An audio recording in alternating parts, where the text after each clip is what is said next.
ಯಾಚೇನಹಳ್ಳಿ ಗ್ರಾಮದ ನೀರುಗಂಟಿ ಅಶೋಕನನ್ನು ಕೂಡಲೇ ಸೇವೆಯಿಂದ ಅಮಾನತು ಮಾಡಬೇಕು ಎಂದು ಯಾಚೇನಹಳ್ಳಿ ಗ್ರಾಮಸ್ಥರು ಆಗ್ರಹಿಸಿ ಕಾಳೇನಹಳ್ಳಿ ಗ್ರಾಮ ಪಂಚಾಯಿತಿ ಮುಂಭಾಗ ದಿಢೀರ್ ಪ್ರತಿಭಟನೆ ನಡೆಸಿದರು. ಗ್ರಾಮ ಪಂಚಾಯಿತಿ ಮುಂಭಾಗ ನಡೆಯುತ್ತಿರುವಂತಹ ಪ್ರತಿಭಟನಾ ಸ್ಥಳಕ್ಕೆ ತಾಲೂಕು ಪಂಚಾಯಿತಿ ಕಾರ್ಯನಿರ್ವಹಣಾಧಿಕಾರಿ ಆಗಮಿಸಿ ಸಮಸ್ಯೆಯನ್ನು ಆಲಿಸಬೇಕು ಎಂದು ಯಾಚೇನಹಳ್ಳಿ ಗ್ರಾಮಸ್ಥರು ಆಗ್ರಹಿಸಿದ್ದಾರೆ. ನೀರುಗಂಟಿ ಅಶೋಕ ಸಕಾಲಕ್ಕೆ ನೀರು ಬಿಡದೆ ಸಾಕಷ್ಟು ತೊಂದರೆ ನೀಡುತ್ತಿದ್ದಾನೆ ಹಾಗೂ ಜಾನುವಾರುಗಳಿಗೆ ಕುಡಿಯುವ ನೀರಿಲ್ಲದೆ ಸಾಕಷ್ಟು ತೊಂದರೆ ಅನುಭವಿಸುತ್ತಿದ್ದೇವೆ ಎಂದು ಪ್ರತಿಭಟನಾಕಾರರು ತಮ್ಮ ಅಳಲನ್ನು ಮಾಧ್ಯಮದ ಮೂಲಕ ತೋಡಿಕೊಂಡಿದ್ದಾರೆ.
ಇವರು ಅದು ಒಪ್ಕೊಂಡು ಮತ್ತೆ ಅವ್ರ ಕೆಲ ನೀರು ಬಿಡಿಸಿದ್ದಾರೆ.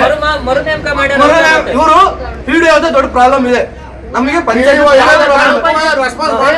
ನಮ್ಮ ಡಿ ಕಳಗಳಿ ಗ್ರಾಮ ಪಂಚಾಯತಿಲಿ ಪಿಡಿಒ ಸರಿ ಇಲ್ಲ. ಹೌದು, ಪಿಡಿಒ ಸರಿ ಇದ್ರೆ ಪಿಡಿಒ ಸರಿ ಇದ್ರೆ ಸರಿ ಆಗೋದು. ಇವರು ರಾಜಕೀಯ